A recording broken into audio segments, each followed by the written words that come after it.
welcome to Chicago's fan perspective. And that Denver Broncos game was stressful.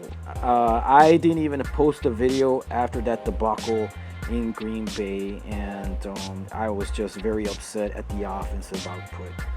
And so when this game started, I still was very unhappy with the lack of production on offense. I was happy to see them run the ball. But man, what an ending. I cannot believe the Bears won that game. I can't tell you that I honestly felt like the Bears were going to go down 0-2 and the season was about to die for that the season was over. The season was dying in game 2 of this season, and it's very frustrating because Mark Schlereth said something phenomenal that I agree with, that this Bears defense is a generational defense. I was talking to my bro, and I said this team reminds me of the Lawrence Taylor-led Giants, of the '85 Bears, of the Baltimore Ravens. This team is absolutely stacked with defensive talent and can take any offense in the NFL down. However, defenses get tired, and the offense needs to get on track and score some points, at least 20. Give me a couple touchdowns. And man, when it all went down, the Bears had 31 seconds. I did not see the win. I couldn't script a more crazier ending than what happened at the end of that game. And when Pinero nailed those two 50-yard field goals, he thumped those things through. So I feel like all the stress and craziness and circus of the kicker search, with all the stress, you had to duplicate that type of stressful situation somehow. I think the Bears succeeded in in finding a kicker that can handle those type of situations and handle it with a little bit of confidence and pizzazz and kick that sucker with power. So the Bears have escaped Denver. Now, a lot of people may bash the Bears for squeaking out a win, but think about it, guys. Vic Fangio knows this team like the back of his hand. He knows Trubisky's weaknesses. He knows Nagy's weaknesses. He knows the offensive strengths. He knows the defensive strengths and weaknesses of the Chicago Bears. So I figured from the beginning this would be a low-scoring affair and that it would be extremely difficult to win at Denver, but I thought it was extremely possible. I know that everybody's expecting this offensive explosion. I thought it would be a low-scoring affair in Denver, but man, it's very frustrating to see some of the things that happen. I did see a commitment from Nagy with running the ball, but I believe that the discussion was last game at Green Bay that the RPO that Mitch Trubisky audibled out of way too many runs, and they were supposed to be passes. So in this game, I felt like Nagy definitely told him, hey, dude, we called the run, keep it a run. And we had a David Montgomery sighting, and they did a couple things that I liked, like the Cordell Patterson run, the gadget plays, the jet sweeps. Those are the things. Put the run in the RPO put the R in the RPO, run the ball, do some option plays. I mean, that's what you do on the RPO offense. And then once you do that, you can get some play fix. You can get some long gains. You can open up the passing game. I'm going to tell you right now, the best friend of a quarterback, you can say it's the offensive line, and you can say is the wide receiver. But I'm old school. I believe the best friend of a quarterback is a great running back or a great running game. This keeps the defense honest and allows you to pick them apart. So after this showing, I believe that the Bears showed a Super Bowl caliber defense. But man, this offense needs some work. It is stressful and heartbreaking to see this type of stress on the defense. They got tired. They were gassed. And so I give the Bears credit that they did not give up and fight. How many times have we seen victories like this slip out of the Bears' hands in a heartbreaking fashion? but they need to get ready because the competition is going to get stronger. I believe that these two defenses that we faced were exceptional. I still believe that with the Green Bay defense, it's not that good. It's just that the Bears played a really garbage game plan and basically messed that up. So what I want to do is talk about Mitch Trubisky's positives and negatives because they're going to be dogpiling on him. Here is the positive that I like about Mitchell Trubisky.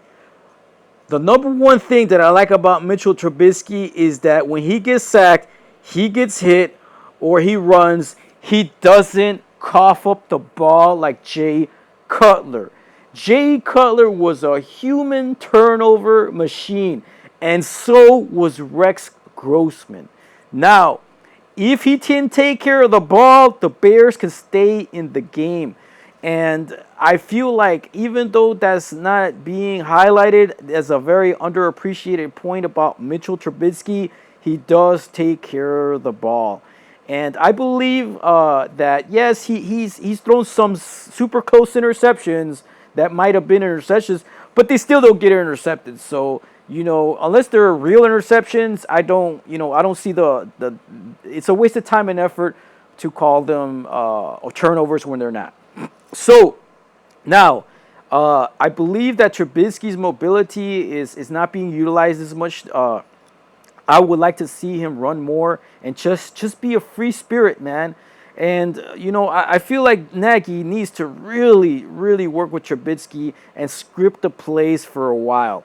And I think that people tend to forget that quarterbacks, some have come out of the college offenses, and now they've tailored these offenses to their style of play. So some have had great success, but some quarterbacks take time. Aaron Rodgers learned behind Brett Favre. Let's not forget that. And let's also not forget that Alex Smith was a broken quarterback who was a very high pick until Jim Harbaugh rehabilitated his mental state, and Alex Smith, when healthy, is a winner. So, I believe we just have to be patient with Trubisky. He is no Rex Grossman. He is no Jay Cutler. And please, name me a quarterback in the NFL that's thrown for 7 touchdowns in a game. He did that last year. So, I'm banking on him maturing. It's going to take a little bit of time. The horrible thing is that the defense is ready now. The defense is ready now. We will not have this collection of talent in the near future as on the defensive side of the ball. Other teams will cherry pick the Chicago Bears defensive players because they're studs. Now, that being said, how do the Bears take advantage of this right now? Because Drew Brees is out for a while, and they just lost Ben Roethlisberger, and so now the NFC is wide open. And I don't believe these other teams can take on the Bears. Not the Dallas Cowboys, not the Rams. If the Bears can get it together and get that offensive rolling, then we have a shot to get far. But that being said, Matt Nagy needs to quit making stupid mistakes. That timeout at the field goal was stupid.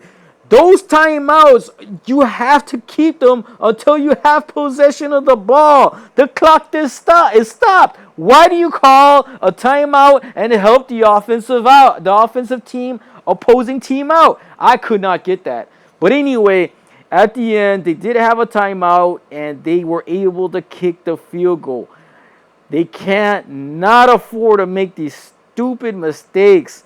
Nagy has to mature in handling timeouts, handling game situations, and game planning better. When you're in a defensive struggle, you got to play conservative football. When you're in a shootout, well, you know what? I don't like shootouts anyway, but you're gonna fling the ball a lot, but you can't get tunnel vision, and you have to think tactically, not emotionally. So, well, guys, what do you think? Do you think the Bears have what it takes to improve that offense? I have to be honest, I am extremely concerned. I am concerned about the play calls. I do not like one back sets in goal line situations or short yardage. You need a fullback. At least get an H back. Bring in Soul. Bring in somebody, because that single back in short yardage is easy to defend. The percentage of getting 1 yard in a single back set is very small. Nagy, please wake up. Bring in a fullback or an H-back on some of these plays, man. Sometimes you got to go toe-to-toe, mano a mano, man.